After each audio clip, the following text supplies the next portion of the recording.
예레미야 33장 2절부터 3절에 보면은 너는 내게 부르짖으라 내가 내게 응답하겠다 하면서 하나님께 부르짖으라는 명령을 하십니다. 여러분, 우리가 하나님께서 나에게 부르짖으라고 명령하셨다는 사실을 기억하시기 바랍니다. 그냥 뭐 기도할까요 말까요가 아니라 하나님께 부르짖는 모습을 주님은 원하신다고 말씀하고 있다는 거예요. 그때 어떻게 한다고? 내가 내게 응답하겠고 내가 알지 못하는 크고 은밀한 일을 내게 보이리라. 하나님의 응답과 하나님의 역사심이 나타나는 그 출발점을 뭐라고 말씀하고 있어요?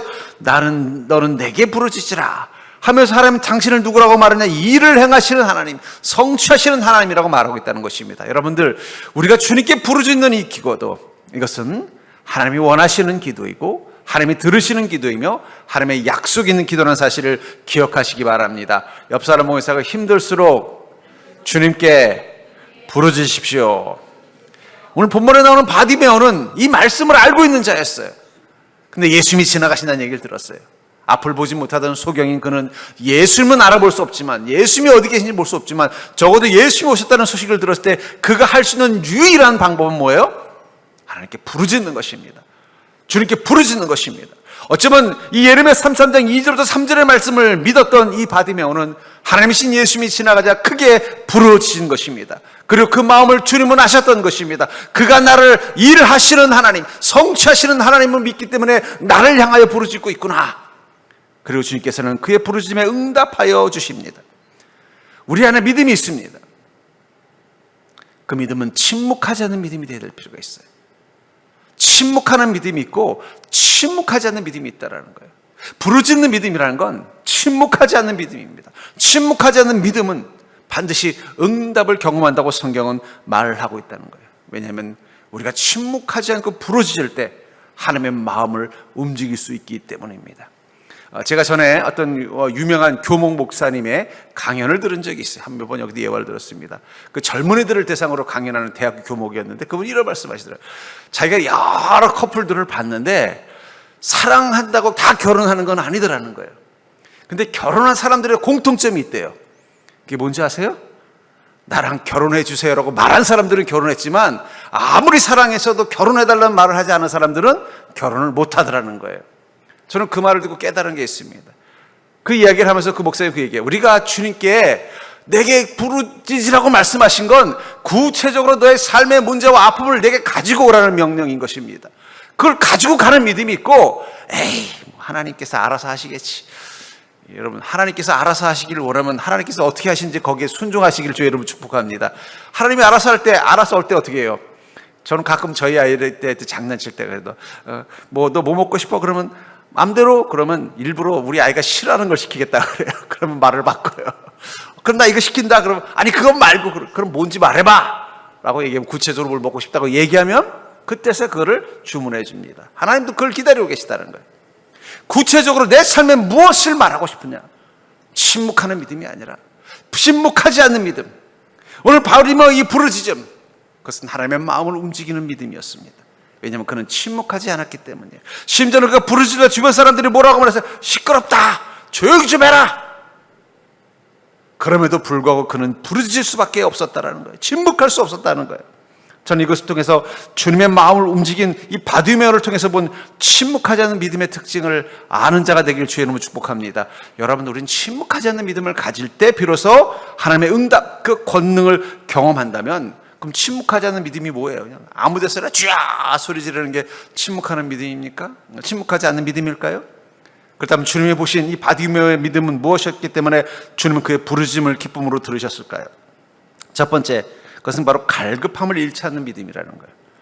이런 믿음에도 갈급함이 있고 믿음에도 갈급하지 않음이 있습니다. 47절에 보니까 나사렛 예수시라는 말을 듣고 소리질러 이르되 다윗의 자손 예수여 나를 불쌍히 여기소서. 무슨 말을 듣고 소리질렀다고 말하고 있어요? 지금 내 앞에, 당신 앞에 지나가는 분이 예수님이라는 말만 듣지 어떻게 된가? 소리를 질렀다라고 말하고 있습니다. 왜 소리를 질렀을까요? 주님을 만나고 싶었기 때문이에요. 주님께 내 이 삶의 문제의 치료를, 응답을 받기를 원했기 때문이에요. 그래서 그는 침묵할 수가 없었던 것입니다. 설령 주변에서 시끄럽다고 말할 때에도 그는 침묵하지 못했다는 거예요. 여러분, 우리 안에 갈급함이 있으면 침묵하지 못합니다. 누가복음 19장 2절부터 4절에 보면 이 삭개오라는 이 여리고에서 두 가지 큰 사건이 바로 이 삭개오가 예수를 만난 사건과 이 바디메오가 예수님을 통해 취함을 받은 사건이라면, 이 삭개오는 어떤 사람이어서 세리장이라고 말하고 있었어요.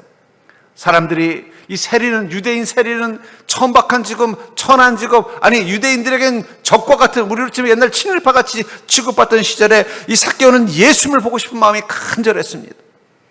근데 차마 사람들 앞에 자신의 모습을 드러낼 수가 없었어요. 왜냐하면 자기가 나타나면 사람들이 수군거렸을 거예요. 예수님, 저 사람은요 세리장입니다. 저 사람은 아주 못된 유대인이라고 말할 자격도 없는 세리장입니다. 자기를 죄인이라고 예수님 앞에 취급하는 것이 두려웠던 것입니다. 그래서 그는 주님을 몰래 보고 싶어서, 핑계는 키가 작다고 말했지만 키가 작으면 뭐 앞에 가면 되는 거죠. 세리장이 간다는데 막을 사람이 어디 있겠습니까? 그건 핑계고, 자신이 주님 앞에서 죄인이라는 소리 듣고 싶지 않았던 거예요. 자신이 주님 앞에서 세리라는 소리 듣고 싶지 않았던 거예요. 그래서 몰래 이 무화과나무, 옛날에 뽕나무라고 그랬는데 뽕나무가 더 와닿는 것 같아요. 돌무화과나무 어떻게 생긴지 본 적이 없어서 무화과나무에 몰래 숨어서 볼 때 그는 어떤 마음이었어요? 주님 얼굴을 한 번만이라도 보고 싶다는 그 갈급함. 여러분, 믿음에도 갈급함이 있고 갈급함이 없는 믿음이 있습니다. 여러분들, 큰 매장에 가면은 왜 군데군데 이 시식 코너 만들어 놓은 줄 아세요? 사람들은 배가 고프면 물건을 더 많이 삽니다. 그래서 이 마케팅에서 이 장을 볼 때 제일 중요한 원칙이 뭐냐? 실컷 먹고 장을 봐라 그래요. 그러니까 여러분들, 특히 남자분들 아내랑 장 보러 가자 그러면요, 장 보러 가기 전에 맛있는 걸 실컷 먹고 가면요 물건을 살 수 있는 의욕이 떨어지는 거예요. 왜냐하면 배가 부르니까 눈에 저 갖고 싶다는 욕심도 사라지는 것입니다. 내 영혼의 갈급함이 있으면 더 주님을 찾는 그 갈급함이 있는 거예요. 그런데 내 안에 갈급함이 사라지면요 주님을 찾고자 하는 마음도 사라지는 거예요. 히딩크가 4강에 올랐을 때 했던 유명한 말이 있어요. 나는 아직 목마르다. 저는 그 말 속에서 어쩌면 우리가 잃어버려서는 안 되는 것, 그것은 바로 갈급함이 아닌가. 제가 이렇게 보면요, 뭔가 어떤 일에 성취하는 사람들의 특징이 뭐냐? 그들은 내면에 갈급함이 있습니다. 이걸 꼭 하고 싶다는, 꼭 해내고 싶다는 이 갈급함이 있습니다. 그 갈급함이 있는 사람은 어느 순간 그 일을 해내거나 적어도 그 일을 할 수 있도록 기회를 얻게 되더라고요. 마찬가지라는 것입니다. 정말 주님의 은혜가 아니면 살 수 없음을 고백하는 갈급함이 우리 안에 있다면 우리는 주님께 침묵하지 않습니다. 그리고 침묵하지 않는 그 목마름, 주님의 은혜가 아니면 살 수 없음을 고백하는 그 목마름 앞에 주님은 응답을 주시는 거예요. 그래서 뭐라고 말씀하세요? 구하라, 그러면 주실 것이요, 찾으라, 그러면 찾을 것이며, 문을 두드리라, 그러면 열릴 것이다. 여러분, 구한다는 건 갈급함이 있다는 거예요. 찾는다는 건 갈급함이 있다는 거예요. 두드린다는 건요 갈급함이 있다는 거예요. 갈급함이 없으면 안 구합니다. 갈급함이 없으면 안 찾습니다. 갈급함이 없으면 문을 두드릴 용기가 안 생기는 거예요. 우리 영혼의 갈급함, 저는 그것을 잃어버리지 않는 게 믿음이라고 생각합니다. 왜냐하면 믿음을 갖는 순간 나의 목마름이 무엇인지 알게 되는 거예요. 내가 주님을 통해서 내 영혼이 채워지지 않아서 내가 내 인생이 이렇게 고달프고 헛헛하고 외롭구나. 왜 열심을 다해 사는데, 왜 내 주변에 좋은 일도 많고 내가 맛있는 것도 먹었고 좋은 기억들도 많은데도 나는 왜 이렇게 외롭고 허할까? 그것은 영혼의 갈급함 때문이라는 거예요. 사람들에겐 영혼이 있습니다. 그 영혼의 갈급함이 채워지지 않는 한 사람들은 자꾸 엉뚱한 것에 더 집착하는 거예요. 배고프면 쇼핑해서 물건을 더 많이 사는 것처럼 말이에요. 근데 내 정말 이유가 배고픔이라는 걸 알고 맛있는 걸 먹으면 어떻게 돼? 그 다음부터는 꼭 필요한 것만 사게 되는 것처럼 내 영혼의 갈급함을 깨닫는 자, 그 갈급함을 갖게 되면 그 순간부터 어떻게 되는 거예요? 주님이 나에게 정말 꼭 필요하구나. 그리고 주님을 향하여 부르짖는 믿음이 되는 것입니다. 그 순간 주님은 우리의 음성을 듣는 거예요. 단순히 바디메오가 다윗의 자손 예수시여 나를 불쌍히 여기소서라고 외쳤기 때문이 아니라 그 목소리 속에서 주님은 무엇을 느낀 거예요? 쟤는 내가 없으면 살 수 없다고 말하는구나. 쟤는 지금 나의 은혜를 너무너무 사모하고 있구나. 주님 그것을 그 목소리 속에서 느낀 거예요. 그 음성을 통해 느낀 것입니다. 여러분, 기도할 때 기도하는 성도님의 기도 들어보면요, 갈급함이 있는 성도님의 기도가 있고요, 빨리 끝나기만 바라는 성도의 목소리가 있습니다. 여러분, 목사 귀에도 다르게 들리는데 하나님 귀는 어떻게 들릴까요? 더 선명하게 들릴까요? 오늘은 정말 내 안에 있는 갈급함을 주님께 부르짖는 자리가 될 수 있기를 주의 이름으로 간절히 축원합니다. 그러려면 내 안에 갈급함이 무엇인지를 발견해야죠. 우리 영혼의 갈급함이 무엇인지를 발견해야 된다는 거예요. 우리 안에 볼 수 없는, 내 인생이 막혀있는, 내 마음에 기쁨이 없는 그 원인이 된 그 깊은 영혼의 목마름, 여러분들 그것을 볼 수 있는 믿음 되기를 주의 이름으로 축복합니다. 두 번째로 예수님의 마음을 움직인 이 바디메오를 통해서 본 침묵하지 않는 믿음이라는 것은 바로 예수님 앞에 부르짖는 믿음이다 라고 말하고 있어요. 우리 47절부터 48절을 보면은 나사렛 예수시라는 말을 듣고 소리질러 이르되 다윗의 자손 예수여 나를 불쌍히 여기소서 하거늘 많은 사람이 꾸짖어 잠잠하라 하되 그가 더욱 크게 소리질러 이르되 다윗의 자손이여 나를 불쌍히 여기소서. 나사렛 예수라는 말을 듣고 소리를 질렀습니다. 그랬더니 많은 사람이 어떻게 했다는 거예요? 꾸짖어 잠잠하라 하되. 여러분 이 바디메오는요 이 여리고성에서 사람들에게 동냥을 해서 먹고 사는 사람입니다. 그래서 불쌍히 여겨달라고 그랬더니 주변 사람들 시끄럽다고. 네가 지금 예수님 앞에서 그러니까 그 사람들은 이 소리를 어떻게 여긴 거예요? 이 사람 얘는 지금 예수님한테도 돈 구걸하고 있구나, 동냥하고 있구나 이렇게 생각한 거예요. 그 예수님한테 돈을 구걸하고 있냐? 너 지금 감히 예수님한테 이렇게 행동할 수 있냐? 하면서 더 구박을 하는 거예요. 하지만 정말 그가 필요했던 건 뭐예요? 돈적 면푼이 아니에요. 자기 눈이 떠지기를 원했던 것입니다. 자기 모든 인생의 고통의 근원이 해결되기를 원했다는 거예요. 여러분 믿음은요 우리의 동전 면입을 얻는 게 믿음의 목적이 아닙니다. 내 인생의 근원, 내 삶의 고통의 근원이 무엇인지를 해결받는 게 믿음이에요. 그러니까 여러분 우리 기도해서 하나님이 내 병 안 낫게 해줄 수도 있어요. 기도했는데도 우리 가정의 문제가 해결 안 될 수도 있어요. 기도했는데도 내가 하는 일들이 안 이루어질 수도 있어요. 하지만 중요한 건 내가 침묵하지 않고 기도하면요 내 영혼의 깊은 곳에 정말 필요한 것. 여기 이 사람들이 조용하라고 말한 이유는 다른 이유가 아니라 너 지금 예수님께 동전면입을 구하고 있구나, 은과 금을 구하고 있구나. 야 시끄럽다. 예수님은 그렇게 할 뿐이 아니야. 내가 줄 테니까 이거 받고 그만 가.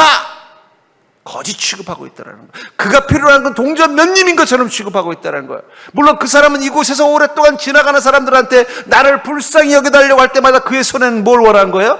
오늘 먹을 수 있는 밥 한 끼를 위한 동전면입을 구했던 것입니다. 사람들은 이 바디메오를 볼 때마다 그에게 필요한 건 동전면입이라고만 생각했던 거예요. 하지만 정말 그에게 필요한 건 뭐예요? 눈을 뜨는 것입니다. 그래서 주님께서 이렇게 물어보시죠. 너 나에게 무엇을 원하냐? 내가 너에게 무엇을 해주길 원하니? 그때 바디메오가 뭐라고 말합니까? 주여 제가 두 눈 뜨기를 원하나이다. 여러분 우리가 주님께 구하는 것은 동전면입이 아닙니다. 우리 영혼의 고통의 근원이 되는 그 두 눈을 뜨게 만들어주는 은혜예요. 그래서 여러분들 병은 안 나았는데 삶은 치유가 되는 것을 경험합니다. 여전히 경제적인 문제는 해결되지 않았는데 내 삶에 불안이 사라지고 감사가 있고 평안이 오는 것을 경험하게 되는 것입니다. 내 인생의 문제는 계속 나를 힘들게 할 것 같은데 견딜 만한 거예요. 옛날 같으면 이 정도 상황 되면 난 죽을 것 같았는데 죽으려고 했는데 견디고 있는 나를 발견하는 거예요. 바디메오가 주님 앞에 올 수밖에 없었던 것은 그가 찾는 것은 동전면입이 아니라 두 눈이 떠지는 것이기 때문입니다. 여러분들 왜 우리 영혼은 주님만 보면 부르짖고 싶을까요? 왜 우리는 주님만 만나면 막 외치고 싶을까요? 왜 주님의 십자가만 생각하면 내 마음이 먹먹하고 울컥할까요? 그것은 단순히 동전면입 때문이 아니에요. 내 몸이 고달퍼서 그런 게 아니에요. 내 꿈이 좌절돼서 그런 게 아니에요. 내가 하는 일들이 어려움이 있어서 그런 게 아니에요. 날 힘들게 하는 사람이 있어서 그런 게 아니에요. 내 안에 이 바디메오에게는 앞을 보지 못하는 내 영혼에 기쁨이 막혀버린 그것이 있기 때문이에요. 그리고 주님이 이렇게 물어보십니다. 넌 정말 나에게 무엇을 원하느냐? 주님, 저는 주님께 동전면입을 원하는 게 아닙니다. 저를 이 절망의 눈을 뜨게 해주시옵소서. 어쩌면 그런 의미에서 이 미문에 있었던 안진뱅이를 일으켜 세운 것은 베드로가 아닙니다. 바로 예수 그리스도의 영 성령님이십니다. 그 성령님은 그가 원하는 게 무엇인지를 알고 있었어요. 동전면입이 아닌 거예요. 그래서 베드로를 통해서 이렇게 말씀하신 거예요. 은과 금은 내게 없거니와 너는 일어나 걸어라. 여러분들, 저는 사람들 보면요 정말 그들이 원하는 게 무엇인가. 사람들이 뭘 할 때 그 사람을 이해하는 가장 좋은 방법 중에 하나는 뭐냐면 정말 원하는 게 무엇인가를 한 번 더 질문해 보는 겁니다. 정말 그 사람이 원하는 게 뭘까? 그 질문을 하고 그 답을 찾아서 그 사람에게 그것을 이야기하면요, 그 사람은 감동을 받습니다. 정말 원하는 것을 감추는 경우가 많아요. 아니, 어떨 때는 자기가 정말 원하는 게 뭔지도 모르는 경우가 얼마나 많은지 몰라요. 어떤 식당에 가면요, 막 그냥 가서 괜히 식당에만 가면 시비 거는 사람이 있습니다. 아이고, 이거 반찬이 이게 뭐야? 그 사람이 정말 원하는 건 뭘까요?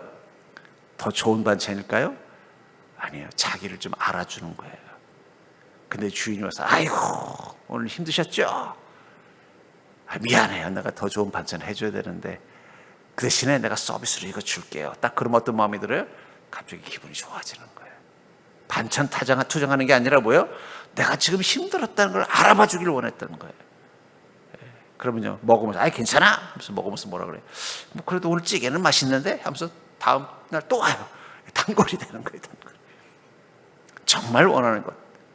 사람들은 이상하게 진짜 원하는 것은 말하지 않습니다. 진짜 원하는 것은 왜 말하지 못하느냐? 그게 들키면 자신이 너무 초라하게 느껴져서 그런가 봐요. 그래서 어떻게 돼요? 그걸 감출 수 있는 것만 말하는 거예요. 그러나 주님 앞에 서면 어떻게 돼요? 네가 원하는 게 무엇이냐? 우리가 주님 앞에 서면 주님이 난 네가 원하는 게 뭔지 알고 있다고 주님 말씀하시는 거예요. 그러니까 우리가 어떻게 침묵할 수 있어요? 맞아요, 주님. 저는 동전면입이 필요한 게 아니에요. 제 이 두 눈이 떠졌으면 좋겠습니다. 맞아요, 주님. 저는 은과 금이 필요한 게 아니에요. 이제는 이 자리를 들고 일어나 걷기를 원합니다. 맞아요, 주님. 저에겐 더 좋은 남편을 원하는 게 아니에요. 제가 남편이 없어도 살 수 있는 영원히 목마르지 않는 생수의 삶을 살고 싶습니다. 예수님이 신랑이 되는 삶을 살고 싶습니다. 정말 원하는 게 무엇인지 주님은 알고 계시기 때문에 우리는 침묵할 수 없는 거예요. 여러분들, 주님은 지금도 여러분들에게 이렇게 물었습니다. 네가 원하는 게 뭐니?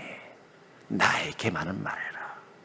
사람들에게 말하는 그 거짓말 말고, 가짜 말고, 진짜를 숨기고 싶어서 이 진짜가 드러나면은 내가 너무 초라해질까봐, 이 진짜가 드러나면 사람들이 나를 무시할까봐 말하지 못했던 정말 네가 원하는 것, 그걸 지금 나에게 말하라. 이 순간 이 바디메오는 고백한 거예요. 그렇습니다, 주님. 제가 정말 원하는 건 동전면입이 아닙니다. 이 두 눈이 떠지는 인생이 되기를 원하십니다. 그 순간 주님이 이렇게 말씀하시죠. 내 믿음대로 될지어다. 여러분들, 내가 원하는 것, 내가 정말 원하는 것을 주님 앞에 고백할 수 있는 건 내 안에 믿음이 있을 때라는 거예요. 그 믿음이 나로 하여금 주님의 앞에 진실되게 서게 만들어주는 힘이 되는 것입니다. 창세기 16장 13절부터 14절에 보면은 이 하갈이 그의 주인이었던 사라의 미움을 받고 쫓겨납니다. 쫓겨나서 애굽으로 가긴 가야 되겠는데 막막하고 혼자 몸으로 어떻게 갑니까? 걱정하고 있을 때 하나님을 만나는 장면을 이렇게 말하고 있어요. 하갈이 자신에게 이르신 여호와 이름을 나를 살피시는 하나님이라 하였으니 이는 내가 어떻게 여기서 나를 살피시는 하나님을 배웠는고 함이라. 이름으로 그 셈 이름을 부엘라 헤로이라 불렀으며 그것은 가데스와 베레 사이에 있더라. 이 하갈이라는 여인, 어떻게 보면은 아주 초라한 여인이죠. 태중에 아이는 있지만 어떻게 보면 이 애굽의 출신의, 어떻게 보면은 이 노예 출신의 이 여인, 그에게는 사라라는 주인이 있어서 그 사라의 이 은총으로 이 아브라함을 한 남편으로 맞이하는 행운을 누린 여인이지만 이제 그것을 빼앗기고는 다시 애굽으로 이제는 혼자 몸도 아니고 뱃속에 생명을 안고 혼자서 가야 되는 이 절박한 시간 가운데서 그녀는 막막하고 두려움 가운데 있는데 하나님이 어떻게 하신 거예요? 네가 정말 원하는 게 뭐냐? 하나님, 저도 하나님의 살피심을 받는 인생이 되고 싶습니다. 내 태중의 아이와 함께 주님의 은혜 가운데 있는 이 아브라함을 사랑하신 그 하나님의 사랑 가운데 있는 인생이 되고 싶습니다. 이 고백을 하는 거예요. 그러자 하나님께서 이 하갈에게 이렇게 말합니다. 걱정하지 마라. 네 태중의 아이도 내가 복되게 하리라. 그리고 뭐라고 말해요? 다시 돌아가려. 다시 사라 밑에 가서 아브라함의 가족이 되어라. 그때 그 자리에서 하나님을 만난 그 자리에서 하갈은 이렇게 말하죠. 그렇군요. 하나님은 나를 살피시는 하나님. 그 하나님을 내 절망의 자리에서 만났습니다. 그리고 주님을 만난 그 샘터를 부엘라 헤로이라고 말씀하고 있다는 거예요. 여러분들의 인생에 부엘라 헤로이가 있습니다. 내 인생의 고단함과 힘듦과 낙심과 두려움과 근심과 어떻게 앞으로 살아야 되지 막막한 그 시간 한가운데서 하나님께서 이렇게 말씀하신다는 거예요. 내가 너희가 어떻게 해주길 원하니? 그 순간 깨닫는 것입니다. 나를 살피신 하나님, 그 나를 살펴보시고 이것까지 함께 하신 하나님, 이 막막한 자리에 아브라함, 남편인 아브라함도 힘이 되지 못하는, 의지가 저가 되지 못하는 이 자리, 그곳에서 하나님께서 나를 보호하시고 나를 살펴주신다는 그 사실을 깨달았을 때 그녀는 그 입술을 열어 하나님의 은혜를 구할 수밖에 없었던 것처럼, 우리가 주님께서 나를 얼마나 사랑하시는, 그 나를 살피시는 하나님이라는 사실을 깨닫는다면 우리가 어떻게 침묵할 수 있겠습니까? 전 여러분들의 그 가장 깊은 곳에서 정말 원하는 것, 그것을 발견하고 그것을 고백할 수 있는 믿음 되기를 주의 이름으로 축복합니다. 제가 상담도 이렇게 보면요, 결국 상담이라는 게 뭐냐, 가짜 말고 진짜 니즈를 찾아내게 만드는 게 상담이에요. 정말 자신이 원하는 것, 그냥 그 고부간의 갈등이 심해서 막 그 시어머니에 대해서 원망하고 막 그러던 이 며느리가 이 상담을 받으면서 정말 자신이 원했던 게 무엇인지를 깨닫고 나면 그 관계가 회복이 되는 거예요. 그런 상담 사례들을 본 적이 있어요. 마찬가지입니다. 정말 여러분들이 원하는 것이 무엇인지를 하나님 앞에서 고백할 수 있는 믿음 되기를 주의 이름으로 축복합니다. 그 다음부터 우리 삶 가운데 어떻게 된다는 거예요? 그 고백을 주님 들으시고 내 믿음대로 되리라. 나의 앞에 너의 진정한 고백을 할 수 있었던 그 믿음을 주님께서 받아주시면 그때부터 어떻게 된다는 것입니까? 그 믿음이 내 인생의 그 문제를 해결하는 하나님의 권능을 경험하는 믿음이 된다는 것입니다. 세 번째로, 예수님의 마음을 움직이는 이 바디메오를 통해서 본 침묵하지 않는 믿음은 바로 믿음의 반응이 따르는 믿음이라는 거예요. 믿음은 믿음인데 어떤 믿음이라고요?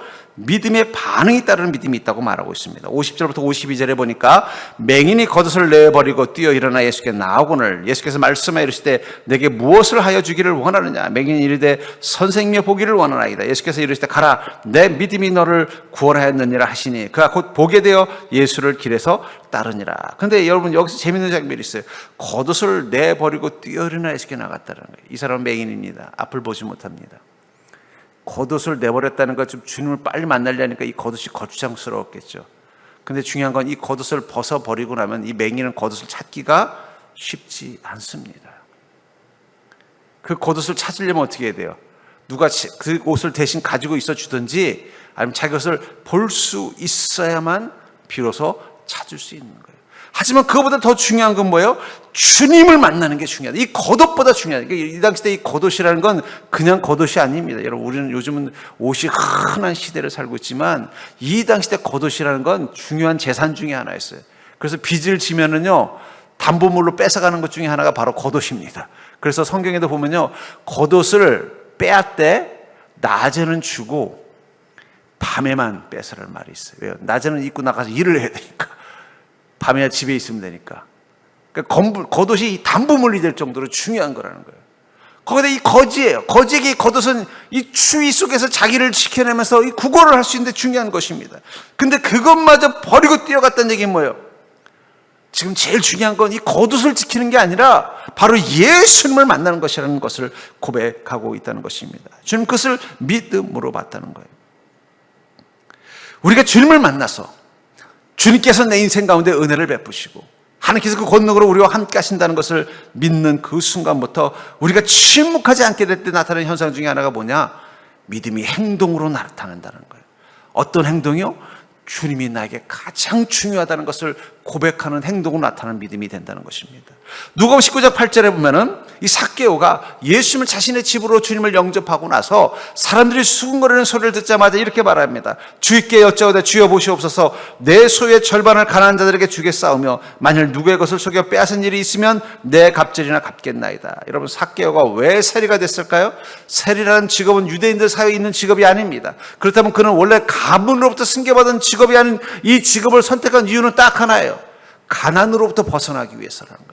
세리가, 이 유대인 중에 가난한 유대인이 성공할 수 있는 그런 두 가지밖에 없어요. 하나는 상인이 되어서 돈을 많이 벌든지, 아니면 이 세리와 같이 이 로마에 협조하는 사람이 되어서 그 안에서 많은 수익을 얻는 자가 되는 것입니다. 그가 세리가 된 이유는 오직 하나예요. 부자가 되는 것이 목적이었어요. 그것은 반대로 그 가난한 집안 출신일 확률이 높아요. 이 가난으로부터 벗어나고 싶어서 그는 더 열심히 세리 일에 충성했고, 그러다 보니까 부자이면서 세리장까지 된 것입니다.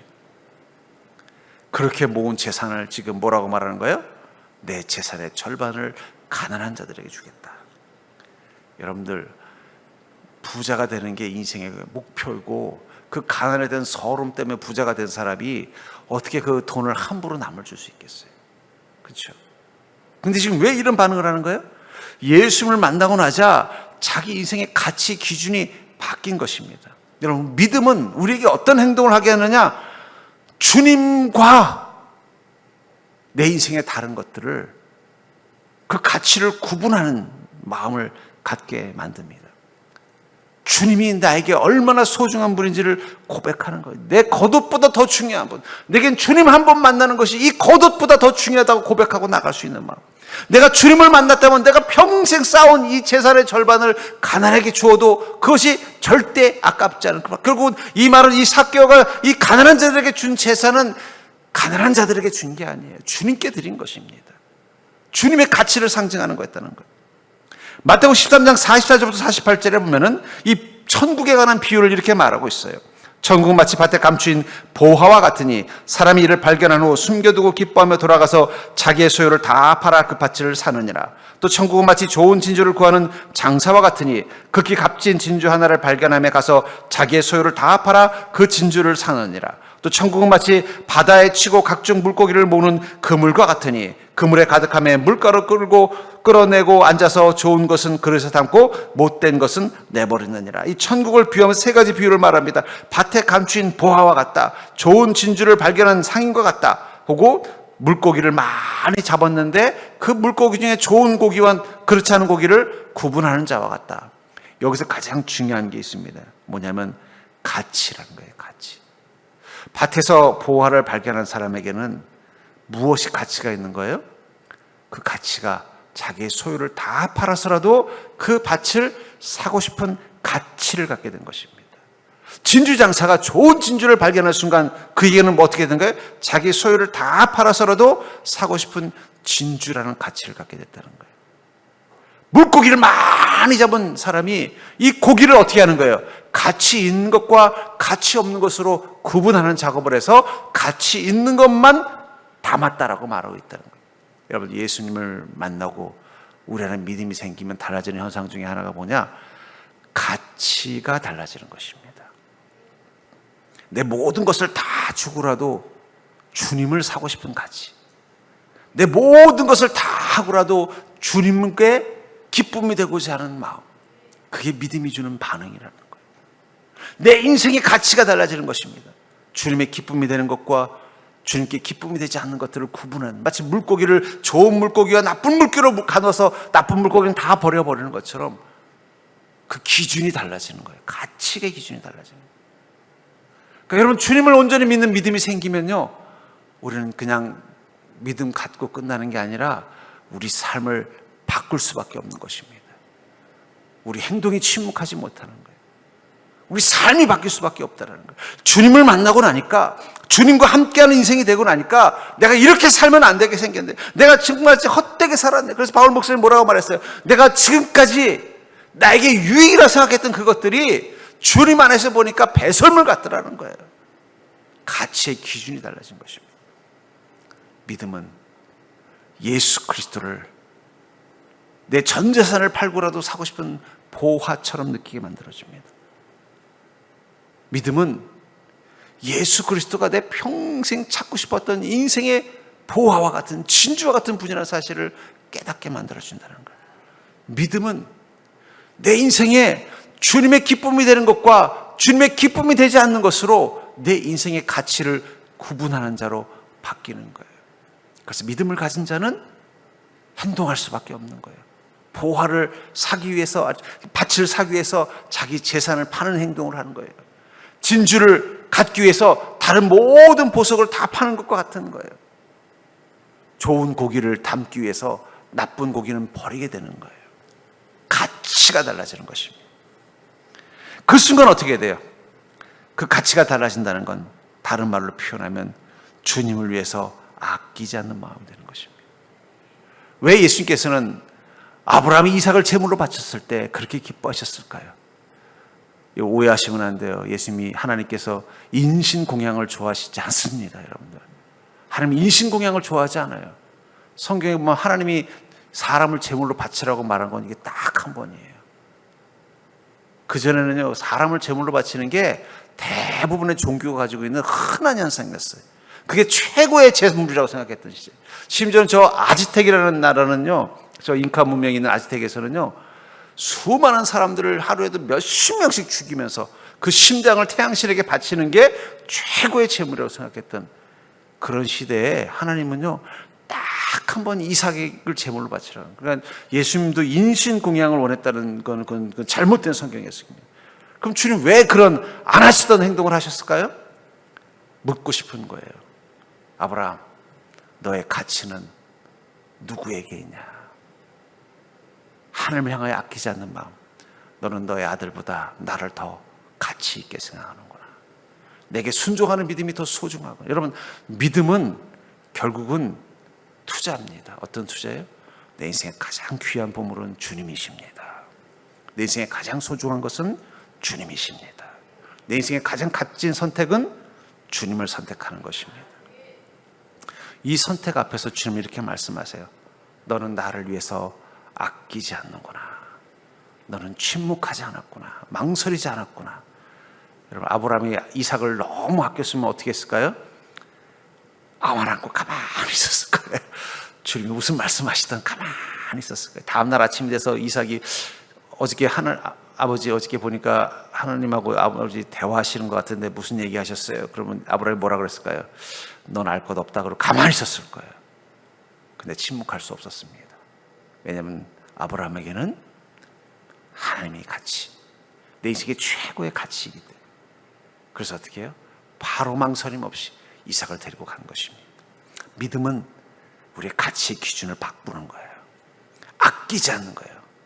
주님을 향하여 아끼지 않겠다는 고백이 나갈 때 주님도 우리에게 이렇게 말씀하세요. 나도 너희가 아깝지 않다. 제가 이렇게 가만히 보면요, 여러분, 자식도 그렇습니다. 아까운 자식이 있고 아깝지 않은 자식이 있어요. 내 돈 쓰는 게 아까운 자식이 있고 내 돈 쓰는 게 아깝지 않은 자식이 있다 그래요.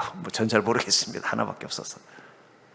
하나님도 그 은혜의 응답을 주시는 걸 아깝지 않은 사람이 있고 아까워하는 사람이 있어요. 우리가 성경에서 발견하는 믿음의 위인들은 뭐예요? 하나님께서 아까워하지 않는 사람이에요. 그들도 나를 향해 아끼지 않았는데 내가 그들에게 아낄 이유가 무엇이니? 그들이 그렇게 하지 않아도 나는 아끼지 않는데 심지어 그들은 나를 위해서 아까워하지 않는다. 여러분, 믿음은 주님을 향하여 아까워하지 않는 마음을 갖는 것입니다. 그 외투 잃어버려도 괜찮습니다. 주님을 만날 수만 있다면. 그 외투 빼앗겨도 괜찮습니다. 주님을 만날 수만 있다면. 전 그것만 가지고도 충분합니다. 이 고백을 주님은 믿음으로 받으시는 거예요. 주님은 지금 이렇게 말씀하실 것 같아요. 너는 내가 너에게 무엇을 하여 주길 원하니? 여러분들의 믿음이 침묵하지 않는 믿음이라며, 주님, 저는 주님의 은혜가 아니면 살 수 없습니다. 주님, 저는 주님만이 해결해 줄 수 있는 내 안에 깊은 목마름이 있습니다. 그래서 주님께 달려올 수밖에 없었습니다. 주님, 저에겐 주님이 가장 소중한 나의 전부이십니다. 이 고백을 하는 믿음이 되는 순간 그건 침묵하지 않는 믿음이 되는 거예요. 침묵하지 않는 그 순간 주님은 이렇게 말씀하세요. 나도 너에게 아깝지 않다. 그게 은혜를 경험하는 것입니다. 하나님께서 여러분들 향하여 아까워하지 않는 마음을 가지면 그 다음부터는요 무엇이든 상관없습니다. 하나님은 채우시고 하나님은 공급하시고 하나님은 역사하실 것입니다. 하나님의 권능은 침묵하지 않는 믿음을 가진 자가 경험할 수 있는 은혜라는 거예요. 저는 그러면서 여러분들 이 세 가지를 한번 돌아봤으면 좋겠어요. 여러분들 안에 여전히 주님이 아니면 살 수 없습니다라는 갈급함이 있습니까? 또 사람들에게는 말하지 않은 정말 내 안에 그 가장 깊숙한 주님에게만 보여주고 싶은 그 니드, 정말 주님의 응답이 필요한 그 진짜 나의 그 목마른 갈증, 여러분 그것을 주님께 내어놓고 있습니까? 그리고 주님이 그냥 내 인생에 중요한 것 중에 하나가 아니라 나의 전부라고 고백하는 믿음이 있습니까? 아깝지 않다고 말할 수 있는 고백이 있습니까? 그 순간 주님도 우리에게 이렇게 말씀하신다는 거예요. 나도 아깝지 않다. 그게 바로 하나님의 권능을 경험하는 믿음입니다. 저는 그런 침묵하지 않는 믿음이 될 수 있기를 주의 이름으로 축원합니다.